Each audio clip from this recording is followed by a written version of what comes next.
N'éteins plus ardent, viens, n'éteins plus dans ton cœur, viens, tel que tu es ardent, viens.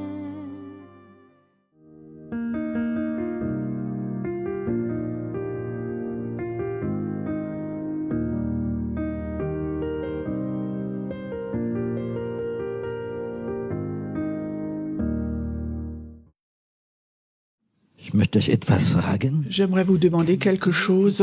Est-ce qu'il est possible que, au travers de versets bibliques que tu as déjà lus 100 fois, la 101e fois, Dieu te parle? Dans notre tête, nous ne comprenons pas. 100 fois, tu as déjà lu un passage biblique et tout d'un coup, tu le lis et ça fait « Waouh, Dieu met le doigt dessus ». Et ça, c'est souvent des passages que nous survolons. Nous les connaissons. Tu sais, quand on lit la Bible sans Saint-Esprit, pas comme un livre, on survole tout. Ça, j'ai déjà lu, ça, je connais. Vous connaissez ça? Ça, je connais. Et je dis, Saint-Esprit, je suis désolé, je ne connais rien du tout. Aide-moi à apprendre à connaître ce qui est écrit là-dedans. Maintenant, je vais commencer avec un passage que vous connaissez tous. Les 5 versets aussi, je les ai toujours survolés. Parce que je connais. Vous connaissez l'histoire de Bethesda, où Jésus est allé là-bas, et là, il y avait un endroit où il y avait beaucoup de malades, aveugles, paralysés, des personnes qui étaient là couchées, et ils attendaient qu'un ange touche l'eau. Et le premier qui peut aller dedans est guéri. Vous connaissez tous, oui, c'est normal, tout le monde connaît, on connaît tous. On a entendu 100 fois cette histoire. Mais ce qui vient après est important. Il regarde à Jésus et il fait le grand miracle, mais je veux rester sur le premier passage. Tu connais? Est-ce que toi, tu peux croire qu'un ange touche l'eau et le premier qui rentre dedans est guéri? Est-ce que toi, tu peux croire ça? Ou est-ce que une histoire comme ça, qui a plus de centaines d'années, peut-être que certains le croient, moi aussi. Mais tout ce qui est écrit dans la Bible, ce que Dieu a fait, est-ce qu'il pourrait le refaire aujourd'hui? Je veux tester maintenant. Imaginez, 20 km d'ici, quelque part, il y a un étang. Tu entendrais, il y a des gens qui vont là-bas, et quand l'eau bouge un peu, si quelqu'un rentre dedans, il est guéri. Qu'est-ce que toi, tu penserais? Je peux te dire que 80% des chrétiens diraient c'est occulte. C'est occulte. C'est un esprit occulte. Avant que parfois on dise c'est occulte, est-ce que tu ne me demanderais pas, et toi, Saint-Esprit, qu'est-ce que tu en penses? Pourquoi est-ce que cet après-midi, je vais raconter des choses bizarres comme ça? Je vous raconte déjà la fin de la prédication, parce que Dieu m'a dit, il y a un temps qui va venir. Et ça, c'est la préparation, comme l'avant à Noël, où des signes et des miracles vont se réaliser, qui sont surnaturels, qui sont tout différents, et où beaucoup de chrétiens n'oseront pas rentrer dedans.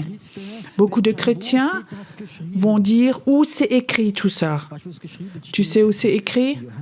Dans Jean, il est écrit « Et Dieu a fait tellement de miracles qu'aucun livre du monde ne peut les contenir. » Et je vais vous dire, les temps vont venir, et ça a commencé, où Dieu va faire des choses extraordinaires. On peut déjà voir dans Joël, le Saint-Esprit va tomber sur un esprit religieux, sur des gens religieux? Non, sur toute chair et des signes et des miracles sur la terre comme au ciel. Est-ce que vous avez soif de cela? Ou est-ce que tu penses, oui, c'est pour certaines personnes prophétiques ou personnes extraordinaires? Ou est-ce que ça va venir sur toute chair? Est-ce que toi, tu appartiens à toute chair? Je parle maintenant pas de ton surpoids. Il y a des personnes, ils analysent et comprennent tout humainement, mais l'Esprit, dans les derniers temps, va être déversé, le Saint-Esprit, et il y aura des signes et des miracles extraordinaires, et ça, c'est la préparation pour le réveil. Le titre de ma prédication cet après-midi, j'avais sur le cœur, ça a commencé. Est-ce que tu veux en faire partie? Le temps de la préparation pour le réveil a commencé. Ça a commencé, j'ai l'impression, comme si c'était un temps un peu gris où des signes et des miracles vont se passer qu'on ne va pas comprendre avec notre intelligence. Mais ça, c'est quelque chose que toi, tu peux faire. Ce temps, dans ces temps-là, c'était normal qu'à Bethesda, des gens étaient guéris. Mais ce n'était pas normal que quelqu'un vienne comme Jésus-Christ et quelqu'un qui, 38 ans, ne se bougeait pas, et quelqu'un lui a dit « Lève-toi ». Il n'a pas dit « Va dans l'eau », il lui a dit « Lève-toi ». Et les paroles de Jésus l'ont guéri. Et maintenant, il y a des chrétiens, ils disent « Maintenant, il faut que tout se passe comme cela ». Est-ce que Dieu peut encore faire des miracles comme ça, que quelque part des anges viennent, touchent l'eau et que des gens soient guéris? Est-ce que Dieu peut faire cela? Et si toi, tu entendais ça la première fois, comment toi, tu réagirais? Il y a tellement de chrétiens, ils sont tellement limités dans leur religiosité. Il est écrit ici, je te donne l'exemple maintenant, cet homme a été guéri, il a pris son lit et va. Et alors, tout de suite, les Juifs viennent et lui disent, c'est le sabbat, tu n'as pas le droit de te promener, tu n'as pas le droit de porter ça. Et qu'est-ce que cet homme dit? C'est celui qui m'a dit, lève-toi, va. C'est celui qui m'a guéri. Il a dit, il faut que je prenne mon lit et que j'aille. C'est qui cet homme? Tu sais ce qui est beau? Cet homme ne le savait pas. Il ne savait pas que Jésus, c'était Jésus. Il n'était pas croyant, il n'était que obéissant. Il est que obéissant et il va. Pourquoi il ne savait pas qui c'était? C'est écrit dans la Bible. Quand ce miracle s'est réalisé, quand cet homme s'est levé, il y avait beaucoup de personnes, et certaines traductions disent, et Jésus traversait cette masse de personnes et plus personne ne le voyait. Et maintenant, j'aimerais vous poser la question, est-ce que Jésus aurait eu la puissance de tous les guérir qui étaient là à ce moment-là? Tu es sûr? Peut-être qu'il y avait 300, 500 malades ici, et Jésus aurait pu rester et dire, écoutez, je suis le Fils de Dieu, et maintenant je vais vous montrer. Non, il ne fait pas. Et il continue. J'ai compris quelque chose aujourd'hui. Pourquoi parfois je m'enfuis? Hier, nous avions petit déjeuner pour femmes. Certains d'entre vous étaient avec. On avait un bon temps. La salle était remplie et j'étais là devant. Je prêchais tout ce que Dieu m'avait donné pour ces femmes, ces gens qui écoutent. Et à la fin de la prédication, je sentais comme Dieu me disait, tu as encore des paroles prophétiques, des paroles de guérison, et je les ai données. Et alors il dit, c'est OK, tu as fait ton travail. Et je suis tellement heureux que derrière, il y avait une sortie de secours. Parce que je savais si maintenant, il faut que je traverse la salle dans la sortie normale. Il y en a différentes personnes qui m'accosteraient, me poseraient des questions. C'est faux, non? Tu peux toujours essayer de prendre contact. Mais Jésus après disait, moi je fais que les œuvres que Dieu me montre, que je dois faire. Ça veut dire, il voyait, comme Dieu lui avait dit, celui qui était depuis 38 ans là, qui n'avait pas d'espoir, là, il y a un miracle. Il n'a pas dit guéris tous les autres. Il a dit celui-là, que celui-là. Et je crois que c'est cela. Il y a quelque chose qu'on n'aurait pas compris, une question. Qu'est-ce que toi, tu aurais fait? Peut-être Gerd Peter ou quelqu'un d'autre. Si maintenant, prends ton lit et marche, 38 ans paralysé, il se lève et tout le monde te regarde. Maintenant, c'est le moment. Maintenant. Mais il ne le fait pas. Pourquoi? Il savait, ce n'est pas encore le moment de faire ces choses. Le problème, nous, on veut toujours faire de bonnes œuvres, mais pas forcément les œuvres que Dieu a prévues d'avance pour nous. Ça, c'est la différence entre Logos et Réma. La parole de Dieu, allez, guérissez les malades, faites ceci, cela, c'est pas faux, mais il y a tout de même peu de résultats. Imagine si nous prions que pour les personnes que Dieu nous montrerait. Est-ce que nous aurions 50, 60, 70 ou 100% de résultats? Pourquoi est-ce que nous ne le faisons pas? Tu sais, notre âme, notre chair voudrait tellement prier pour beaucoup de personnes, faire beaucoup de choses. Mais Dieu veut nous préparer pour que nous fassions les œuvres que lui nous montre. Les œuvres que lui nous montre. Et Dieu a prévu beaucoup plus de ces œuvres que toi, tu imagines. Mais avant, il veut t'apprendre l'obéissance. Vous comprenez cela? Que tu puisses aussi dire non. Je te donne un exemple. Quand j'ai trouvé Jésus, je m'étais converti. Dans ma vie professionnelle, je visitais les clients, je priais beaucoup pour les malades, je partageais l'évangile, mais jamais en public avec un micro. Et quelque part, je travaillais avec une organisation, les hommes d'affaires du Plévon-Évangile. Vous connaissez sans doute, ils font des réunions évangéliques, ils prient et témoignent. Et ce travail me plaisait beaucoup. C'était interconfessionnel, beaucoup de gens venaient et on pouvait propager l'évangile et partager à beaucoup de gens. Et au fond de mon cœur, je savais, moi, un jour, je vais faire cela, je vais un jour être appelé, je vais donner témoigner, je vais prier pour les malades, ils vont être guéris. Je savais au fond de mon cœur. Et cette prière devenait de plus en plus forte. Et quelque part, je sentais comme Dieu me disait, mais avant que tu ailles, tu me demandes. Et je sais, plusieurs semaines après, j'ai eu un appel d'un leader du chapitre, je crois de l'Allemagne du Sud. Il me dit, j'ai entendu parler de toi, est-ce que tu pourrais venir? Et tout de suite, mon âme dit, waouh, oui. Et alors j'ai dit, attends 2 jours. Et 2 jours, je te donne la réponse. Et Dieu disait, non, c'est pas le moment. Je l'ai appelé, je dis, je suis désolé. Dieu m'a dit, c'est pas le moment. Peut-être une autre fois. Je remarquais qu'il était un peu déçu, mais je remarquais qu'il n'avait pas beaucoup de joie à ma réponse. Et quand j'ai raccroché le téléphone, Dieu me disait, je sentais que Dieu me disait, ça t'a bien fait. C'était la bonne réponse. Je crois que 3-4 semaines après, je reçois un appel. C'était de Dortmund. Il y a un leader du chapitre qui m'appelle. Est-ce que tu peux venir nous servir? Et Dieu dit, ça c'est le moment maintenant. Je suis allée là-bas et je peux te dire, des signes et des miracles se sont réalisés. Mais Dieu voulait savoir, est-ce que tu es prêt à dire la première fois non? Est-ce que tu es prêt à faire les œuvres que moi je te montrerai? Nous, chrétiens, nous connaissons la parole, nous l'avons entendue, et notre âme, notre chair veut tout de suite réagir. Et Dieu a même envoyé Jésus 40 jours dans le désir, où la Bible dit qu'il était 40 jours dans le désert, où il était tenté pour qu'il apprenne à être obéissant à 100%. Et je crois que c'est une des choses les plus importantes, que nous apprenions à être sensibles et à obéir au Saint-Esprit et pas à sauter dans n'importe quoi qui semble bien. Pour moi, c'est pas un problème. Quand je vois un malade, j'ai pas un besoin de le guérir. Quand je vois une chaise roulante, j'ai pas le besoin d'y aller, de prier pour le guérir. J'attends jusqu'à ce que le Seigneur me le dise.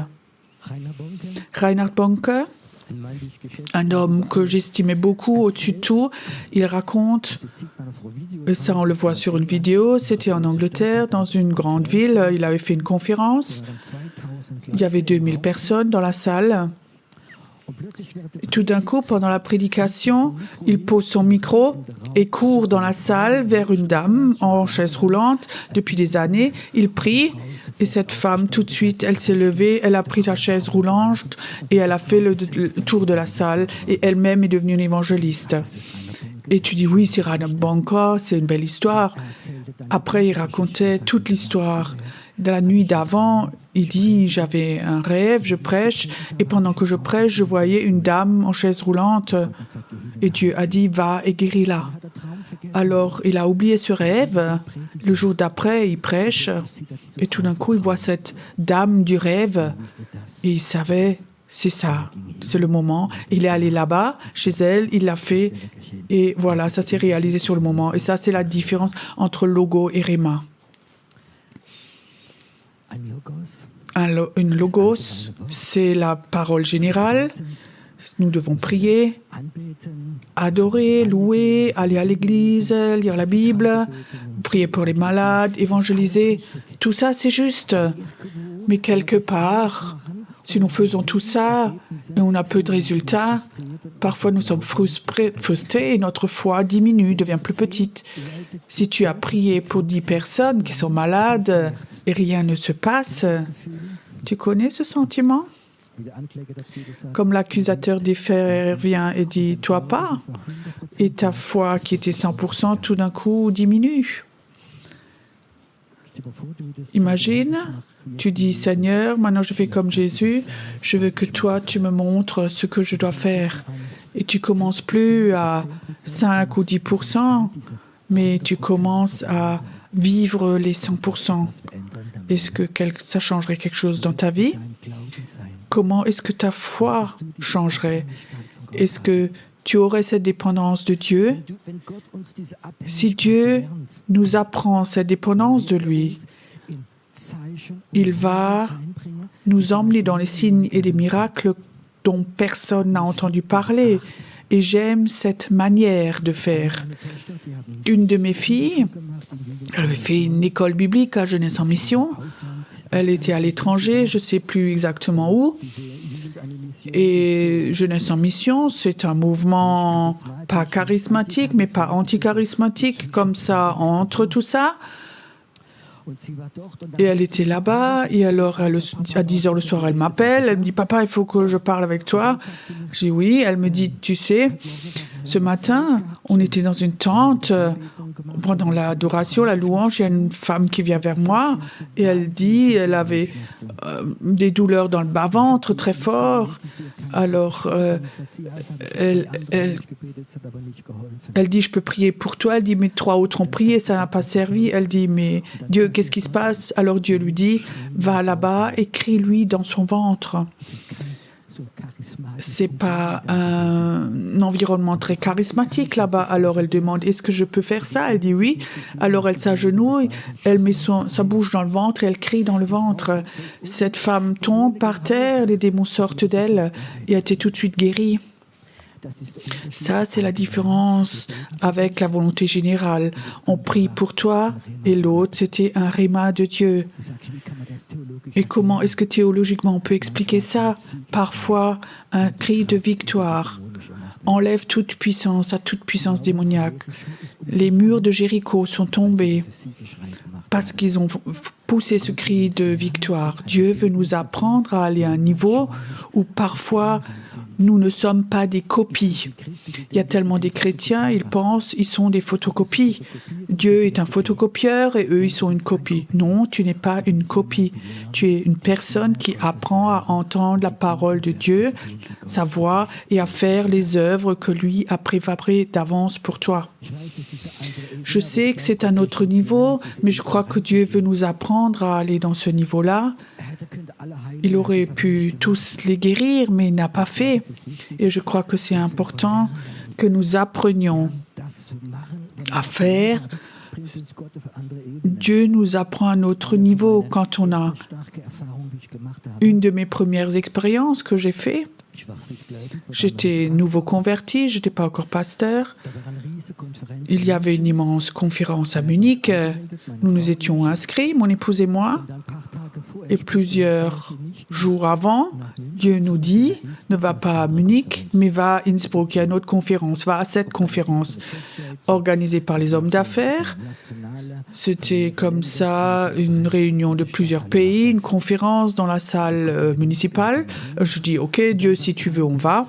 Il n'y avait plus de place dans l'hôtel, tout était rempli à cause de la conférence, aussi une saison de vacances. La seule possibilité était une petite tente, un petit triangle sur le camping. On a dormi là, il n'y avait pas d'autre place, mais on est allé là-bas. J'arrive dans la salle de conférence, dehors, à l'inscription. Donc on s'inscrit et la dame dit « Vous êtes français ?» Je dis « Oui ». Alors elle dit « Tu sais, ce matin, on a un orateur, c'est un français, et la traductrice n'est pas venue. Est-ce que par hasard vous pourriez traduire ?» Je disais « Dieu, si toi tu m'as envoyé pour traduire un orateur connu, alors je fais. » Je dis OK. Alors à cette conférence, j'étais devant, j'étais traducteur avec cet orateur connu. Pendant que je traduis, Dieu me parle. Il me dit, il y a un homme qui est là. Il ne peut plus marcher, il est presque paralysé, il est en fin de vie et j'aimerais faire un grand miracle. Et j'aimerais que tu le dises. Et je dis, Seigneur, je suis traducteur.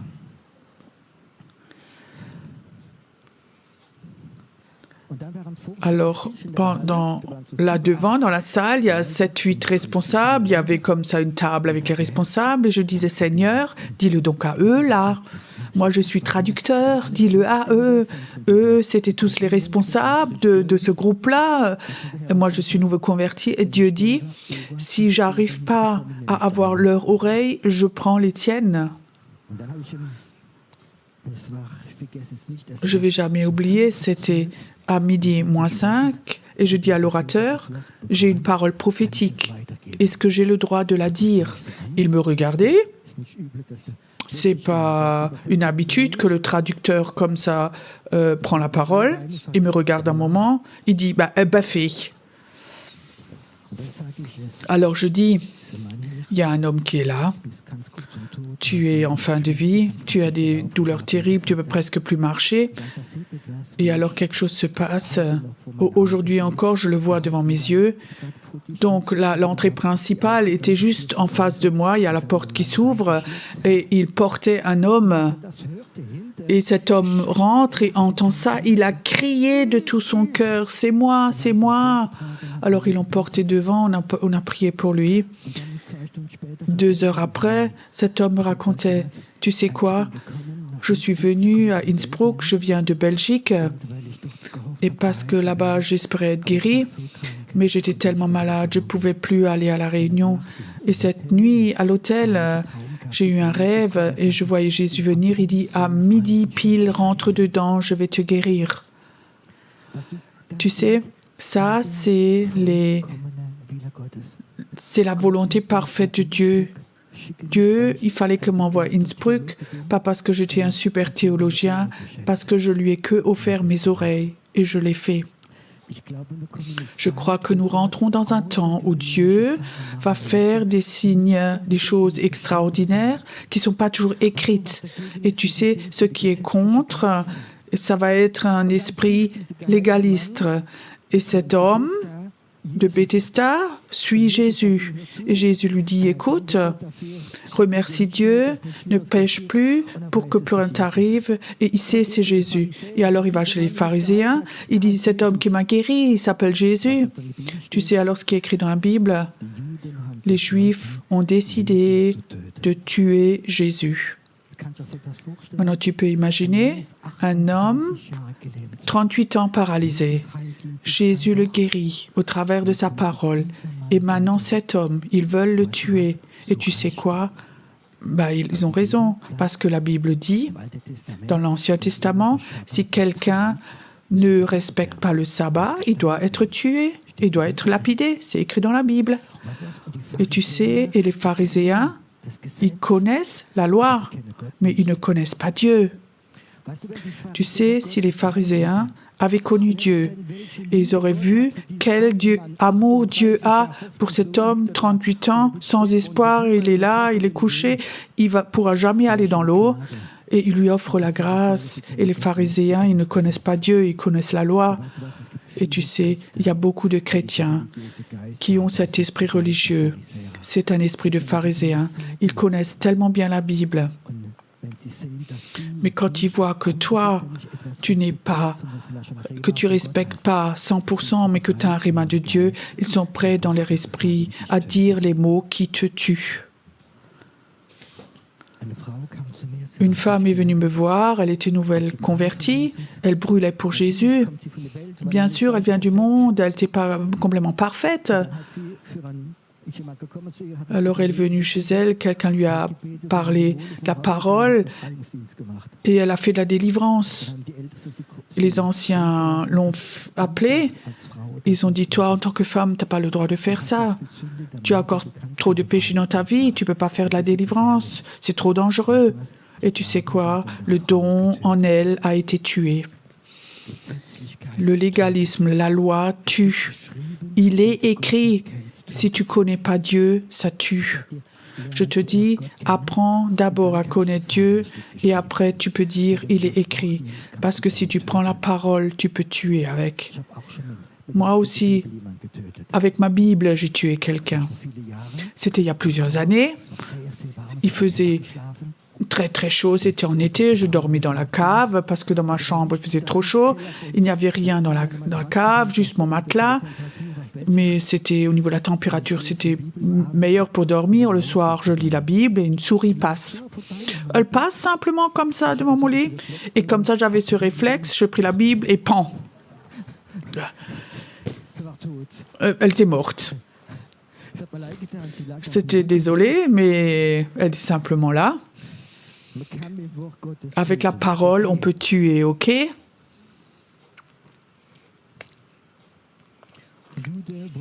Les Juifs veulent tuer. J'étais à une conférence, quelque part au lac de Constance. Et après la conférence, les orateurs, les gens priaient ensemble. Et je me promenais dans la salle. Et je disais, je me laisse guider. Et je vois un couple. Et Dieu dit, prie pour eux, un jeune couple. Je vais vers eux. Et je dis, j'ai une parole pour vous. Je peux prier pour vous. Cet homme, la femme disent, oui, je mets la main sur l'épaule et il m'enlève la main. Non, pas avec la main. J'ai jamais vécu ça. Que quelqu'un m'enlève la main. Je dis, ok. Il dit, j'aimerais pas que vous fassiez ça. Alors je suis un peu vexée et je lui dis, oui, moi je veux le prochain. Et Dieu me dit, non, retourne là-bas. Seigneur, chez ces gens bizarres là? Oui, oui, oui. Alors je retourne et je dis, excusez-moi, je peux prier aussi pour vous sans imposer la main. Il dit, oui, ça vous avez le droit. Alors j'ai prié pour eux, j'ai une parole pour eux. Vous avez déjà prié 5 ans pour avoir un enfant et le Seigneur dit, aujourd'hui, je vais toucher votre bas-ventre, je vais l'ouvrir et tu vas avoir des enfants. Et ils sont tellement réjouis, ils ont pleuré, Dieu les a touchés.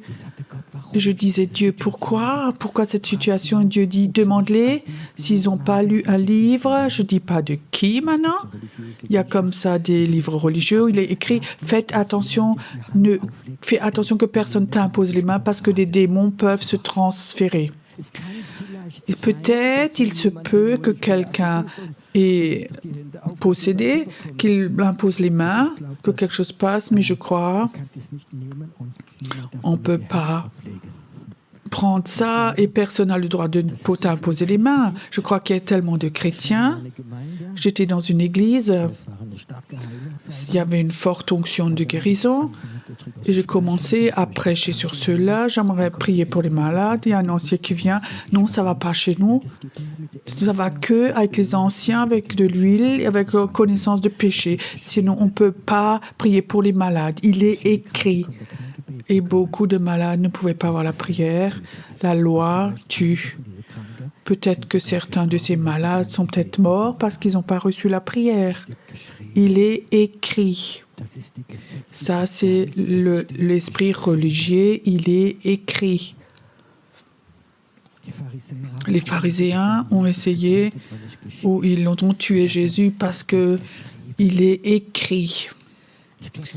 Je crois qu'on arrive dans un temps où Dieu veut nous préparer pour le réveil, où Dieu veut utiliser beaucoup de personnes au travers de signes, de miracles, par des choses prophétiques, par des miracles où tu reçois des rémas de Dieu, ce que tu dois faire, où il faut que tu dois aller. Et je crois qu'il faut que nous soyons ouverts pour cette préparation. Tu ne peux pas seulement faire une école biblique, tout apprendre tout ce qui est écrit, si tu n'as pas le Saint-Esprit et il ne te guide pas. Et si tu ne connais pas Dieu, tu vas casser beaucoup de choses et tu ne vas pas faire les œuvres que Dieu a préparées d'avance pour toi. Je le sais. Je donnerai ma vie pour ça, que Dieu a préparé un immense réveil. Il va venir sur l'Allemagne, la Suisse, sur toute l'Europe. Ça va venir, mais il y a un temps de préparation avant.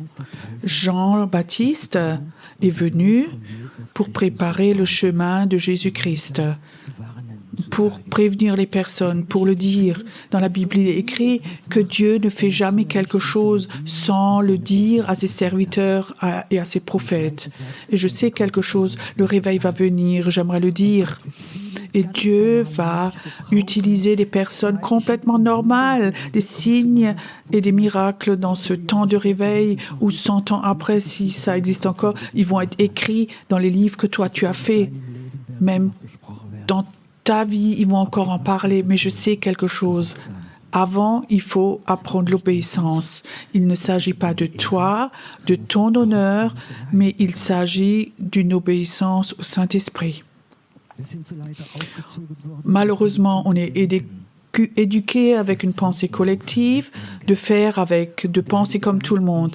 Mais le Saint-Esprit ne voudrait pas que tu aies une pensée collective. Nous faisons ça ou cela, mais toi, tu fais quelque chose. Toi, tu vas faire des choses. Pas celui qui est assis à côté de toi, mais toi-même. Nous faisons, c'est un danger, cette pensée collective. Quand le Saint-Esprit vient, et toi, tu dois le faire. Et tu vas apprendre à être obéissant au Saint-Esprit et pas penser que pensent les autres de ça. J'étais nouveau converti, tout nouveau croyant, et Dieu a commencé très tôt à me parler. Le Saint-Esprit a commencé très tôt à me parler et ça n'allait pas très bien avec cette culture chrétienne où j'étais, avec mon passé, mon caractère, mes déficits. Et j'étais comme ça dans une petite église pentecôtiste où 80% des gens ont fait l'école biblique et c'était tous des gens, vraiment des chrétiens formés. Et moi, j'étais le dernier qui s'est ajouté, on l'a accepté. Et alors, j'étais assis au culte. J'étais dans la deuxième rangée et il y avait un homme qui était là. Première fois, sa femme l'avait emmené. C'était un grand bonhomme, tatoué. Il était là devant. Le pasteur lui demande « Qu'est-ce que je peux faire pour toi ?» Peut-être qu'il lui a même aidé. Oui, il voudrait plus fumer. Alors, les deux anciens qui venaient se sont mis autour. Ils ont imposé les mains. Et comme les pentecôtistes le font, ils prient fort et puissant, 10 minutes, comme ça. Je n'avais jamais vu, je regardais, je dis intéressant. C'est comme vraiment ils savent prier. Et tout d'un coup, je voyais une image, je voyais cet homme et je voyais quelque part tout noir, comme s'il avait du sang noir en lui. Et je disais, Seigneur, c'est quoi ça? Il dit, oui, il a donné sa vie, son sang, il l'a vendu à Satan. Et ce qu'il prie, ça ne sert à rien de toute façon. Je disais, OK. Et je dis, Seigneur, qu'est-ce que je dois faire? Va chez le pasteur et dis-lui. Tu peux imaginer un bon pasteur, connu, bonne prédication, ancien. Maintenant, ce nouveau converti, chrétien, il y a 2 mois avant, il était encore en prison et il vient ici et il dit, cet homme a vendu son sang à Satan. Alors, il me regarde. Alors, le pasteur dit, demande-le.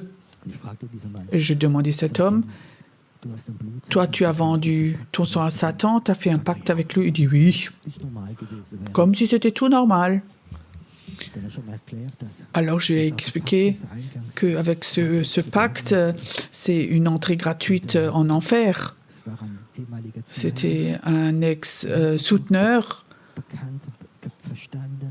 Alors il a compris ça, il s'est converti, il a donné sa vie à Jésus.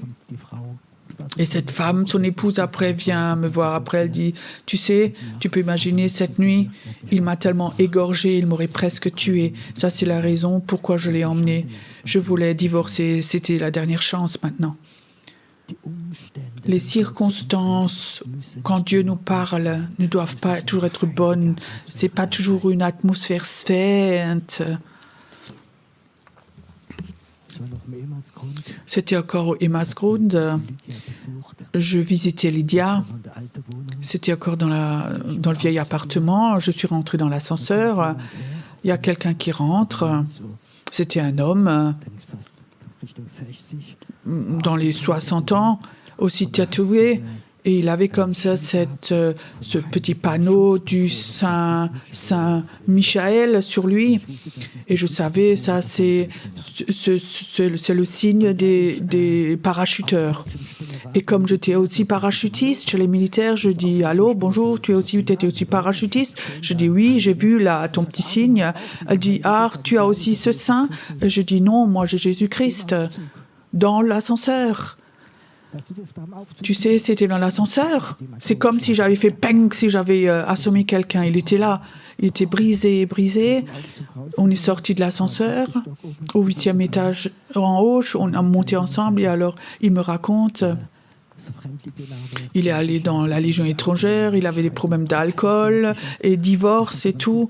Et tu sais, je me suis enfui dans la Légion étrangère parce que mon père voulait que je sois prêtre catholique. Et j'avais peur, et j'ai eu peur, je me suis enfuie devant Dieu. Et là, dans l'ascenseur, j'ai prié pour lui. Il a donné sa vie à Jésus.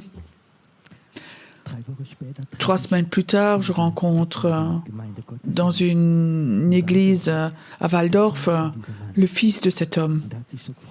Et il me réjouissait tellement parce qu'il avait entendu ça. Il me dit, ce matin-là, à 11h, j'avais tellement prié pour mon papa. Et c'était le moment où on était à l'ascenseur, je l'avais rencontré.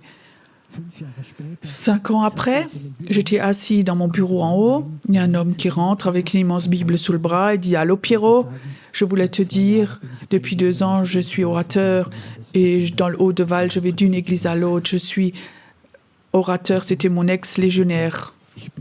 Tu sais, je ne suis pas quelqu'un qui parle à tout le monde dans les ascenseurs, c'est pas ma manière. Mais quand Dieu dit maintenant, il faut que tu le fasses maintenant. Et les circonstances sont souvent différentes que nous, on imagine.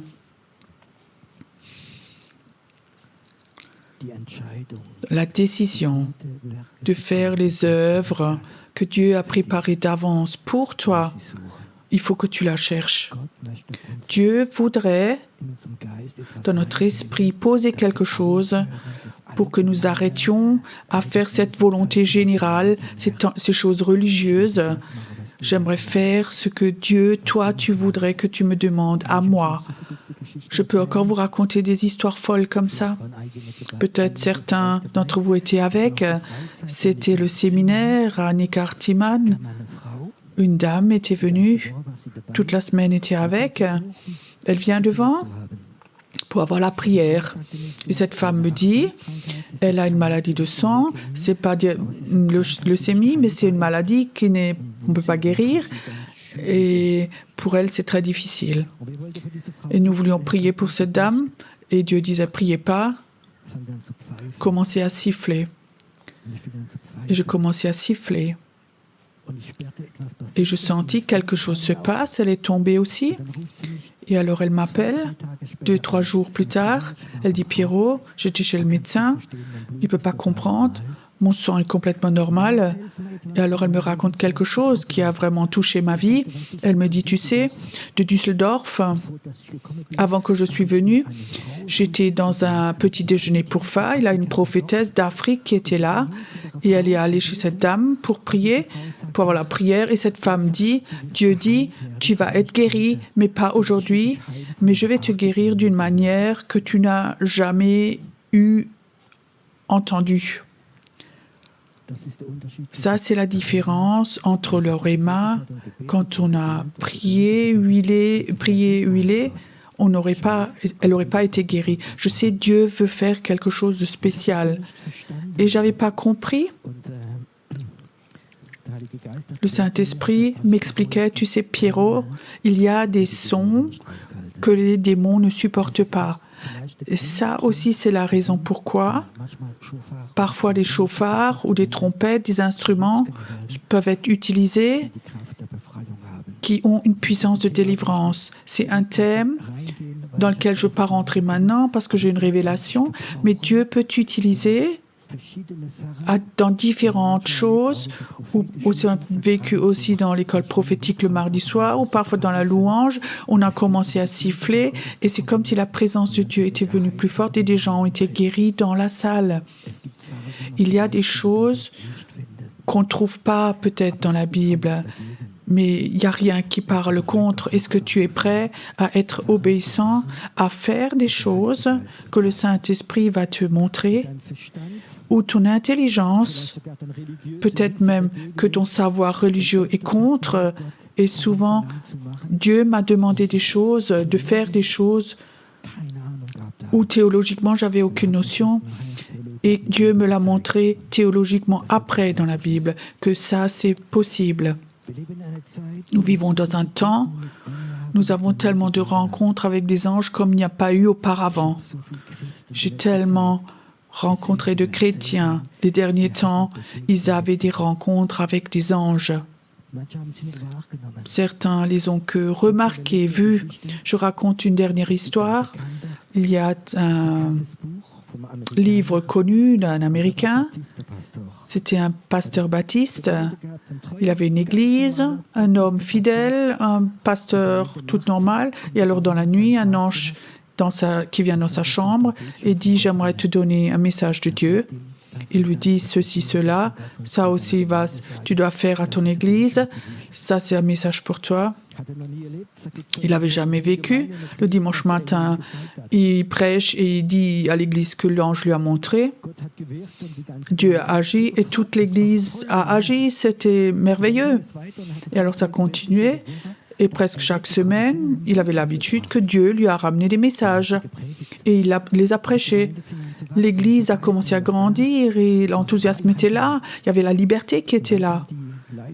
Et alors, les leaders de sa dénomination sont venus et ils ont dit théologiquement, tu ne peux pas faire ça, ça ne va pas. Et ça allait au point qu'ils l'ont jeté dehors parce qu'il parlait d'anges, parce qu'il avait eu des rencontres avec des anges.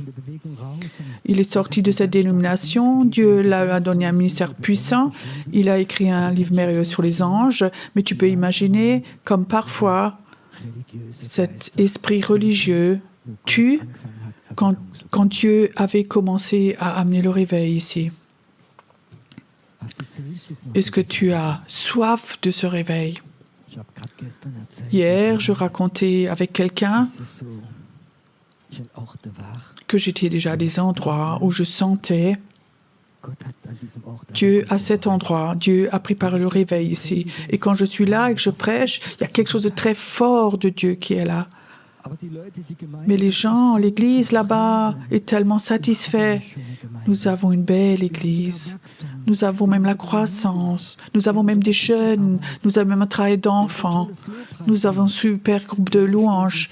Pierrot ne nous dérange pas avec ces choses de réveil. Ça va devenir du désordre. On est tellement contents, heureux dans notre église. Et tu sais quoi? Ça me fait mal, mais je sais, ça fait encore plus mal à Dieu. C'est pour ça que j'aimerais dire mon message aujourd'hui. Il y a des plans merveilleux de réveil. Ils sont là. Dieu voudrait les libérer. Dieu veut les libérer. Mais avant, il cherche des hommes et des femmes qui disent « Seigneur, nous sommes prêts, que toi, tu nous prépares, même s'il y a un temps de désert avant, pour nous préparer à aller dans ce niveau-là. » Est-ce que toi, tu es une personne comme ça? Est-ce que tu es une personne comme cela? Ou est-ce que tu es, toi, chez toi à la maison? Peut-être tu dis oui, je suis frustré des églises. Moi, je te dis, parfois, je peux le comprendre. Mais Dieu cherche aussi des hommes qui sont chez eux à la maison et qui les préparent pour le réveil. pour les préparer.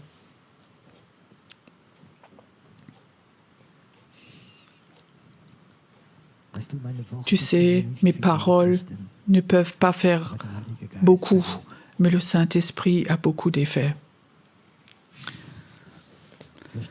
Est-ce que toi, tu voudrais dire, Seigneur, je ne veux plus me laisser freiner par les personnes qui disent, il est écrit, chez nous, tu n'as pas le droit, chez nous, tu ne peux pas, ça n'existe pas, tu ne peux pas faire ça.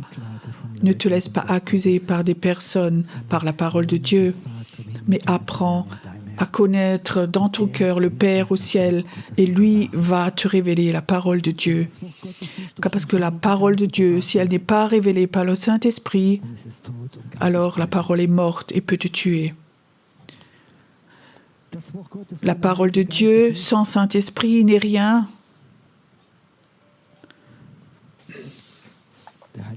Le Saint-Esprit te donne une révélation du Père, il donne une révélation de Jésus-Christ et tu vas apprendre à être obéissant. Et plus tu es obéissant, plus tu vas apprendre à connaître le Père, ce Père d'amour qui voudrait que toutes les personnes soient sauvées.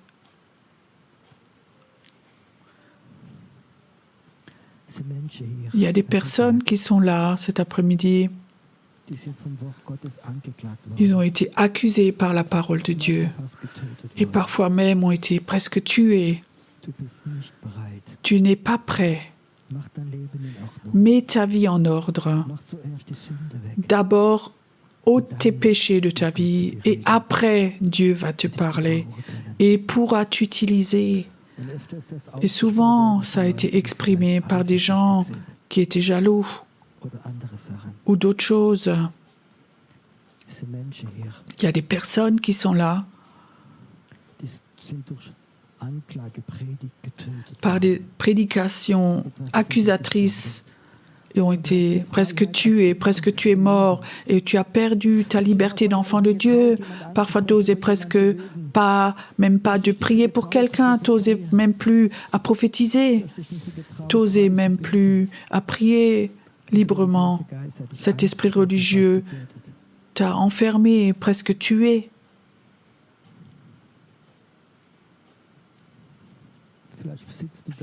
Peut-être que tu es là, assis, tu penses, Pierrot, mais c'est moi.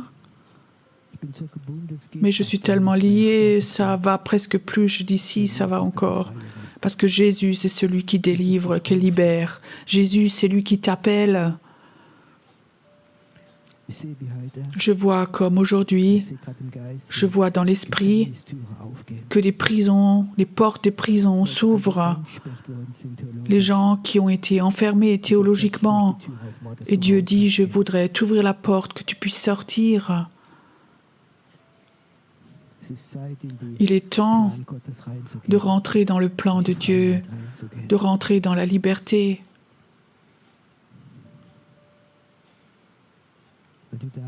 Si tu es là et tu dis oui, Pierrot, je sais ce que c'est. On m'a tellement culpabilisé, accusé avec la parole de Dieu. Et cet après-midi, j'aimerais être libéré de cela, complètement libre, et j'aimerais devenir libre et libéré. Viens devant alors. Viens. Viens parce qu'il est temps, c'est le temps de la délivrance. Viens parce qu'il est temps où la mort va s'enlever et la vie va venir. Viens simplement, viens. Toi qui, au travers de la parole de Dieu, a été maudit. J'ai entendu les pasteurs, que des pasteurs ont maudit les personnes, les ont envoyées au diable. Aussi toi qui es chez toi à la maison, je peux te dire, la clé est là, aussi chez toi à la maison pour ouvrir la porte de ta prison. Et j'aimerais cet après-midi, au nom de Jésus, ouvrir la porte de ta prison. J'aimerais te dire, il n'y a pas de condamnation en Jésus-Christ. Il n'y a pas de condamnation. Il n'y a pas de condamnation. Peu importe ce que tu as fait, et même si tu as essayé de te suicider, Dieu, tu vas délivrer même les autres. Il y a un temps qui est là maintenant. Je t'appelle de façon nouvelle maintenant. Père, où la sorcellerie avait aussi ses doigts dedans et a presque tué le cœur des personnes, où ils ne sentaient plus rien, n'entendaient plus rien parce qu'ils avaient peur de faire des fautes. Et sorcellerie, tu vas lâcher. Sorcellerie, tu vas lâcher au nom de Jésus. Tu vas lâcher, tu vas lâcher, tu vas lâcher. Sorcellerie, tu t'en vas. Tu t'en vas. Merci Seigneur, que toute mort s'en aille, s'en va. Toute mort s'en va. Mort, tu t'en vas. Tu lâches. Tu lâches. Des paroles où des femmes t'ont manipulé, t'ont tué, je le brise au nom de Jésus. Je brise au nom de Jésus ces paroles. Merci Seigneur que tu es là maintenant et que les portes des prisons s'ouvrent, qu'elles s'ouvrent ces portes et que la douleur, ce sentiment d'avoir raté, que ce sentiment s'en aille. Père, tu l'as purifié, rendu saint au travers de ton sang, au travers de ta parole. Personne ne peut l'enlever. Maintenant, ça vient. Aussi les paroles que ton Père a exprimées, je les brise au nom de Jésus. Merci Seigneur, où parfois tu n'avais pas toujours du succès, que dans le royaume de Dieu, qu'il aura du succès. Au travers de la grâce de Dieu, tu vas l'utiliser. Et tu es un Dieu merveilleux. Merci Seigneur, que toute cette douleur qu'il a entendue, où il a été accusé aussi, que tu enlèves tout. Tout. J'aimerais que vous, dans la salle, vous avez le droit de prier avec, que là devant, que les portes des prisons s'ouvrent, qu'un temps de délivrance soit là maintenant, un temps de délivrance, un temps de délivrance, un temps de délivrance. Maintenant, Père, laisse-la de nouveau voler, où les gens lui ont dit laisse tes pieds au sol. Et Dieu dit, tu vas de nouveau voler souvent. Ne te laisse pas tirer en bas par les personnes. C'est le temps. Merci Seigneur. Je vois un fort don pour voir. Dieu va te montrer des choses. Et souvent, tu ne vas le raconter à personne, mais tu vas prier les choses. Et tu vas voir les miracles de Dieu. Tu vas de nouveau entrer des choses dans le plan de Dieu, que des gens avaient enlevé des plans de Dieu. Et tu vas de nouveau être mis dans le plan de Dieu. Merci qu'un temps nouveau est là devant nous. Un temps nouveau de délivrance. Merci que les portes surnaturelles du Saint-Esprit sont ouvertes maintenant. Qu'elles sont ouvertes maintenant. Ayons encore un temps où nous louons notre Dieu encore. Où nous louons notre Dieu encore. Merci Seigneur. Que les rucksacks que nous portons nous empêchent d'aller en haut sur la montagne, que ces sacs maintenant soient enlevés de nous. Qu'elles soient enlevés, ces sacs que nous portons.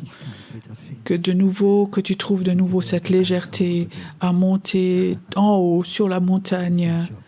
C'est ton travail, ça, d'être quelqu'un qui monte sur les montagnes. Et tu vas emmener ces personnes sur les montagnes. Et Dieu va te montrer la prochaine montagne. Et dans l'esprit, il y a beaucoup de montagnes à monter. Merci Seigneur que tu es bon. On se lève simplement, on a encore un temps où on prie, où on loue notre Dieu, on peut agir, laisser agir le Saint-Esprit. Mächtiger Gott, sei mein Herr, sei mein Herr. Mächtiger Gott, sei mein Herr. Ergreife du mein Herz,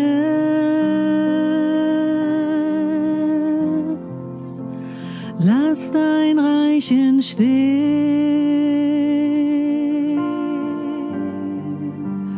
bau dort deinen Thron, dein Wille soll geschehen.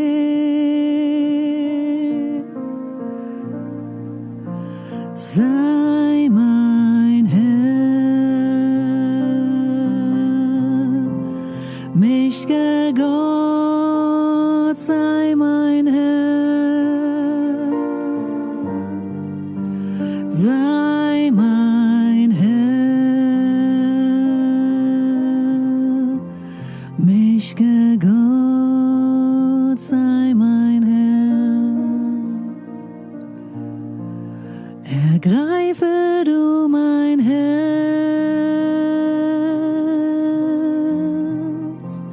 lass dein Reich entstehen. Vielleicht können noch ein paar Mitarbeiter kommen zum Beten. Dein Wille soll geschehen. Dein Wille soll geschehen. Ergreife du mein Herz,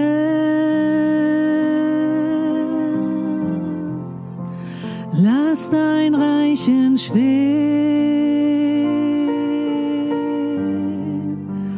bau dort deinen Thron, dein Wille soll geschehen. Sei mein Herr, mächtiger Gott, sei mein Herr, sei mein Herr, mächtiger Gott, sei mein Herr. Ergreife du mein Herz,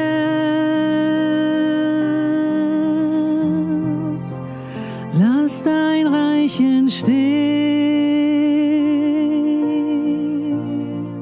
komm, bau dort deinen Thron, dein Wille soll geschehen.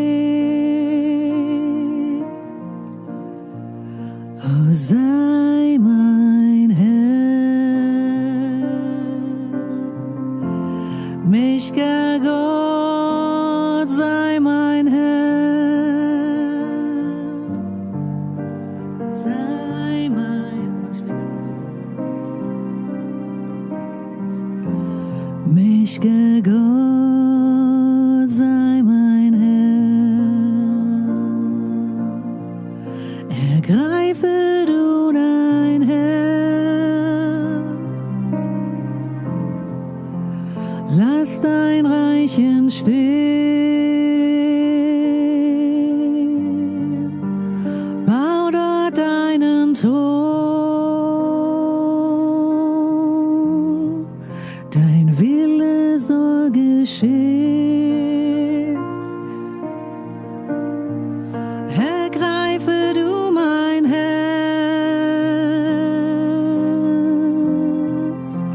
lass dein Reich entstehen,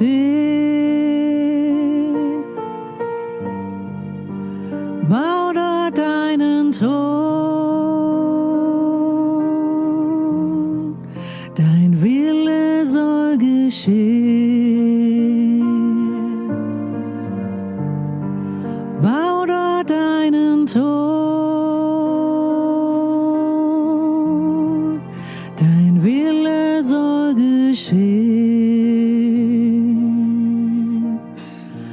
Komm, jetzt ist die Zeit, wir beten an. Komm, jetzt ist die Zeit, gib ihm dein Herz und komm, so wie du bist und bete an. Komm, so wie du bist vor deinem Gott. Komm.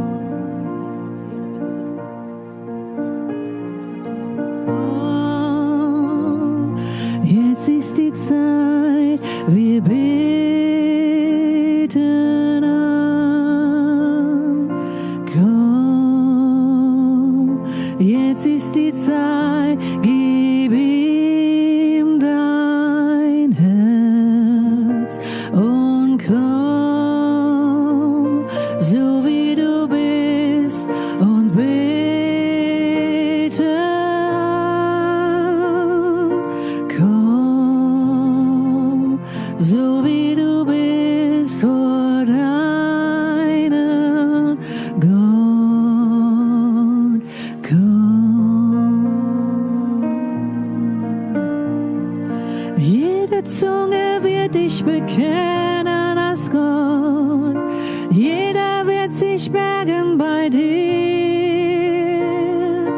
Doch der größte Schatz bleibt für die bestehen, die jetzt schon mit dir gehen.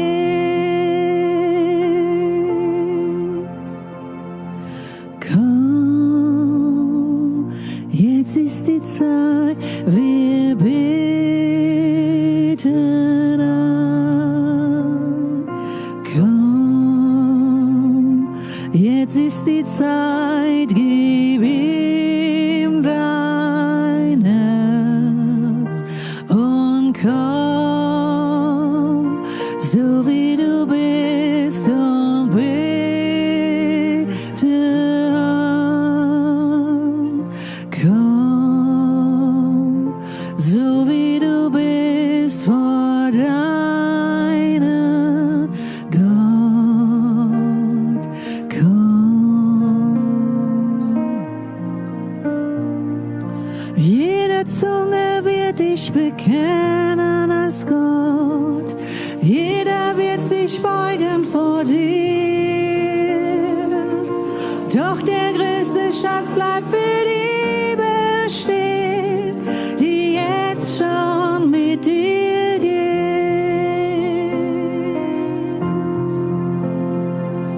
Jede Zunge wird dich bekennen als Gott.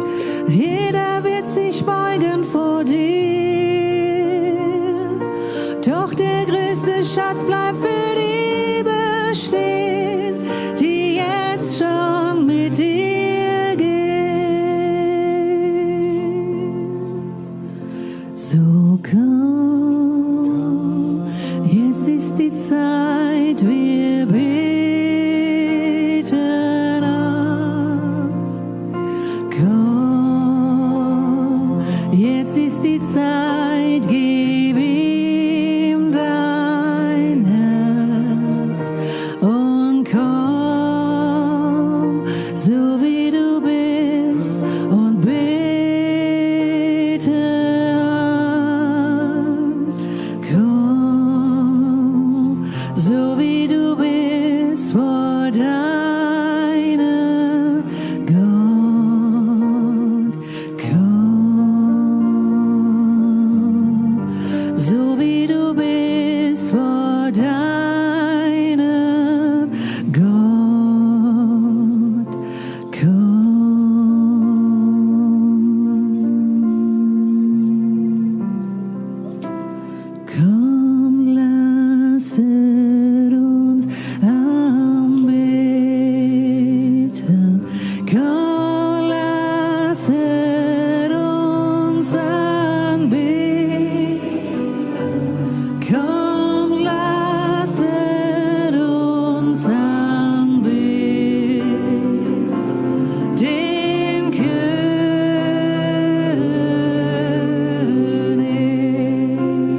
willkommen hier, Herr Jesus. Sei willkommen hier, Herr Jesus. Sei willkommen hier, Herr Jesus. Unser König.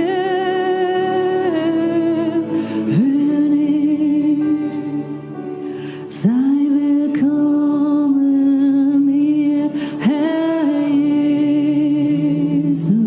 Sei willkommen hier, Herr Jesus. Sei willkommen hier, Herr Jesus. Der König. Sei willkommen in mir, Herr Jesus. Sei willkommen hier in mir. Sei willkommen hier, Herr Jesus. Sei willkommen hier, Herr Jesus. Der König.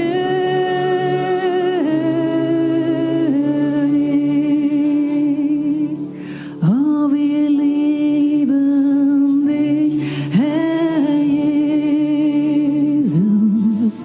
Wir lieben dich, Herr Jesus. Wir lieben dich, Herr Jesus. Der König.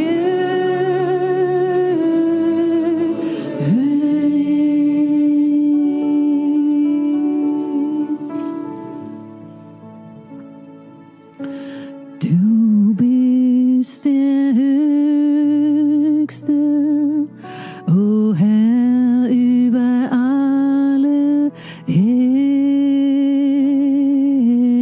Erden. Du bist erhoben über alle Götter.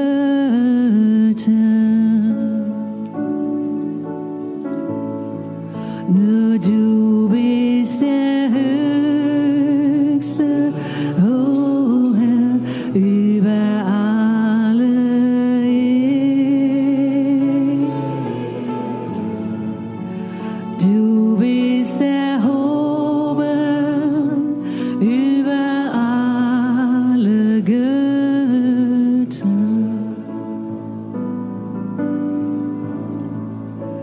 Wir erheben dich. Wir erheben dich. Wir erheben dich, o Herr. Wir erheben dich. Wir erheben dich. Wir erheben dich,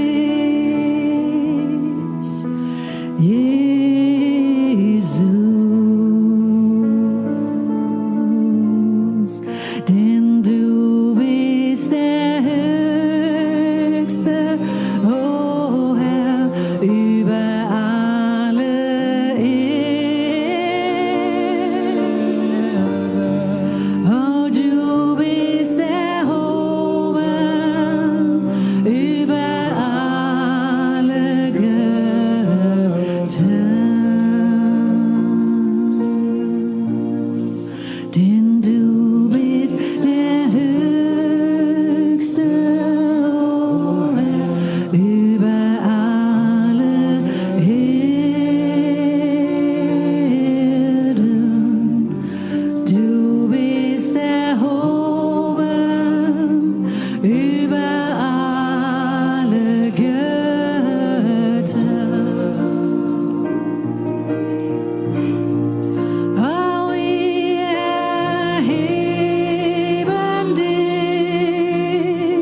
Ja, wir lieben dich.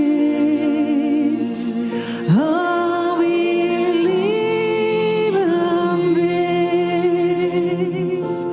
Ja, wir lieben dich.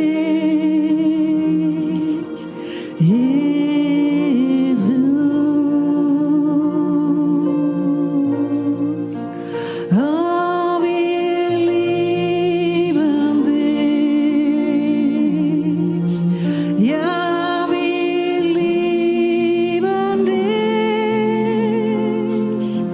Oh, wir lieben dich. Jesus, Jesus, Jesus,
Oh, wir danken dir.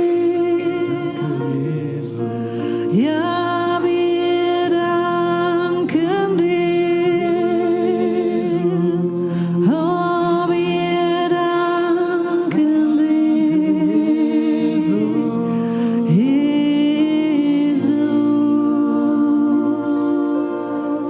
Jesus. Ja, wir danken dir. Oh, wir danken dir. Ja, wir danken dir.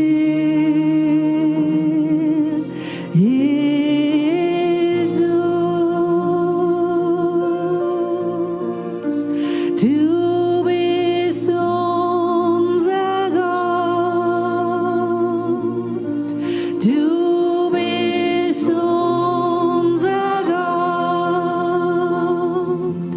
Du bist unser Gott.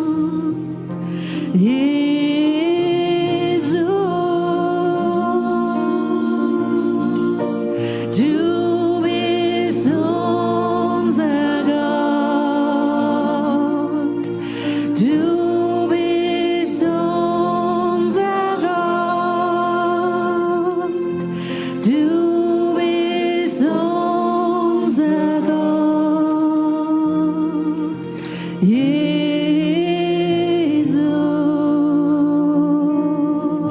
Jesus. Ich gehöre dir. Ich gehöre dir.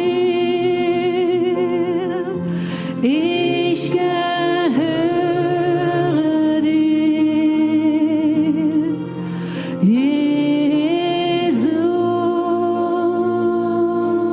Jesus.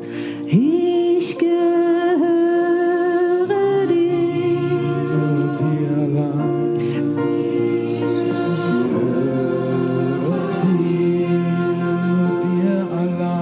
Ich gehöre dir.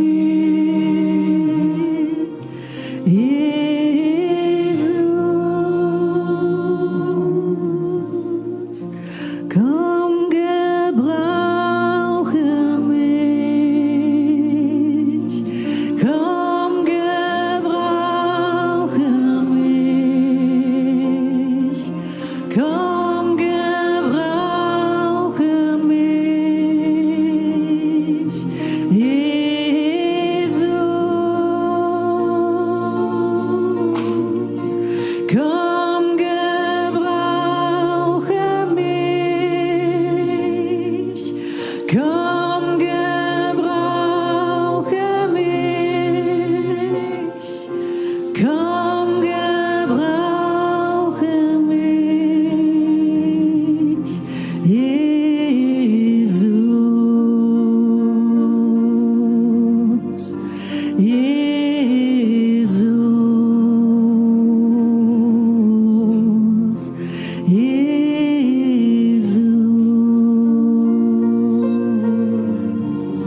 ein gnädiger, gnädiger, gnädiger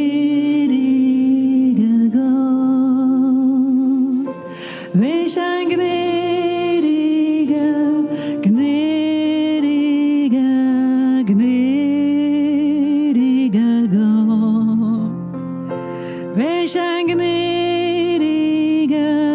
gnädiger, gnädiger Gott bist du. Bist du.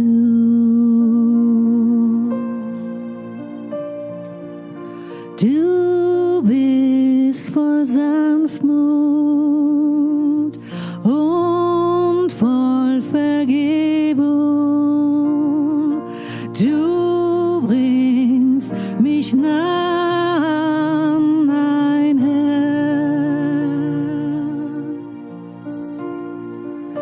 Wenn ich dir fern bin, bist du mir gnädig.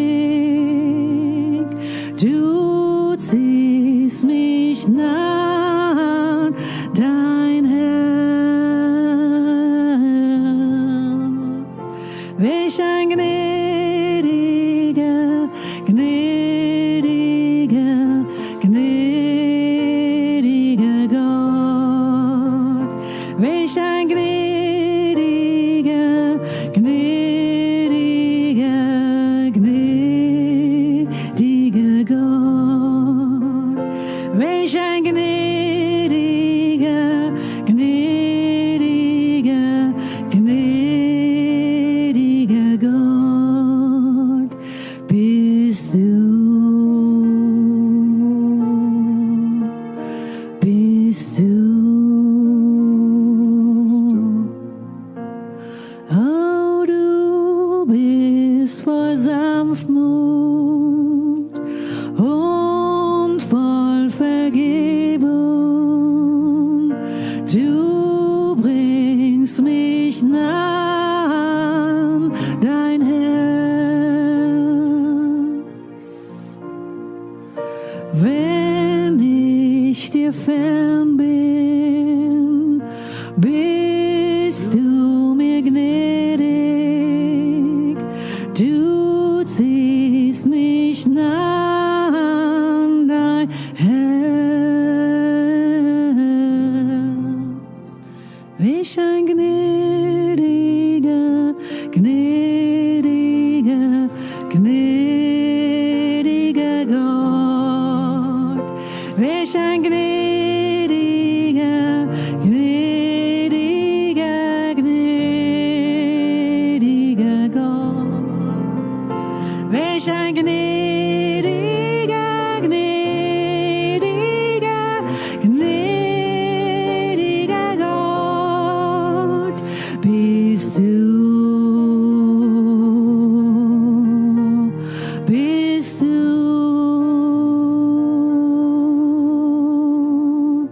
Du bist voll Sanftmut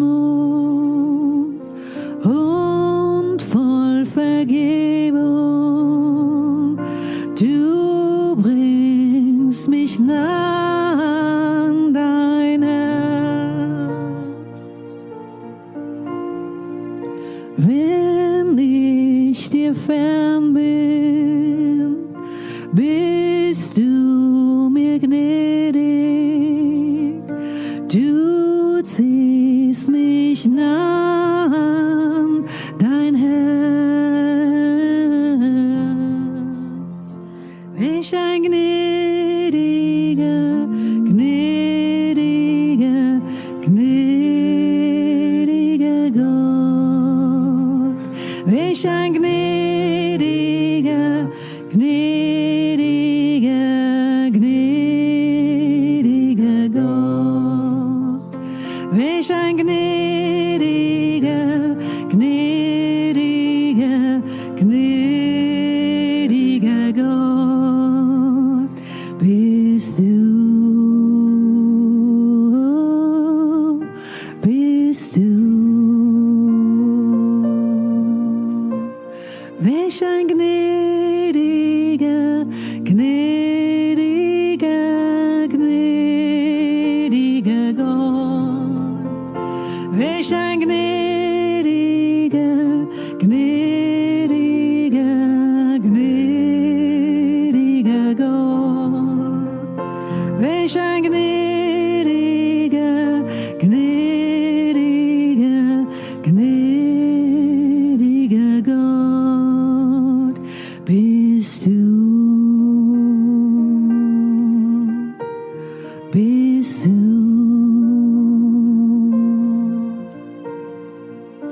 Du bist voll Sanftmut und voll Vergebung. Du ziehst mich nah an dein Herz. Wenn ich dir fern bin, bist du mir gnädig. Du ziehst mich nah an dein Herz.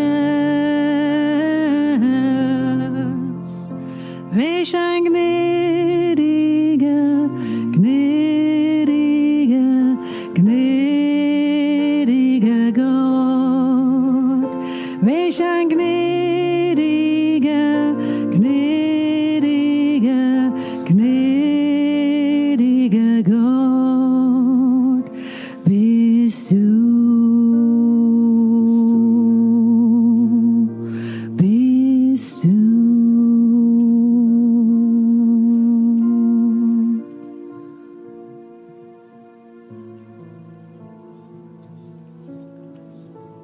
Komm, Heiliger Geist, führe mich,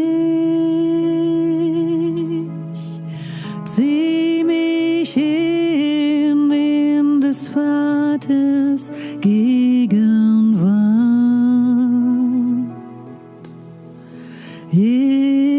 Jesus, du hast den Weg für mich frei gemacht, o großer Vater, himmlischer Vater, ich will dich sehen,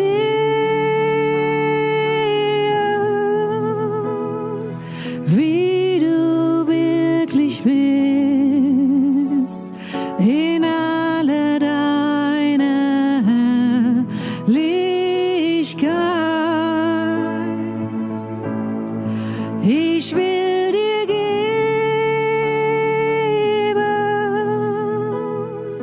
was nur dir gebührt. Ich will dein Anbeter sein. Ich will dein Anbeter sein. Komm, Heiliger Geist, führe mich, zieh mich hin in des Vaters Gegenwart. Jesus, du hast den Weg für mich frei gemacht, o großer Vater, himmlischer Vater, ich will dich sehen,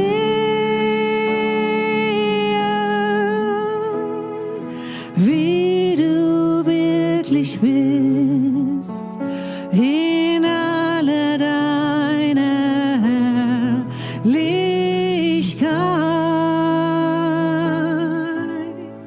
Ich will dir geben,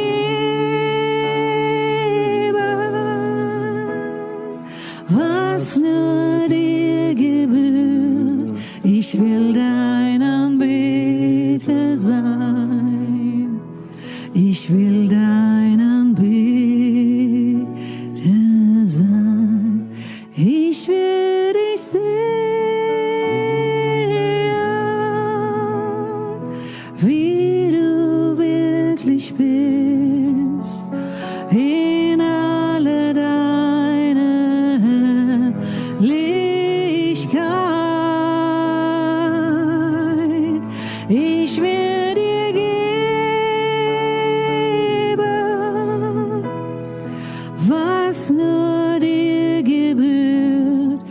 Ich will dein Anbeter sein. Ich will dein Anbeter sein. Ich will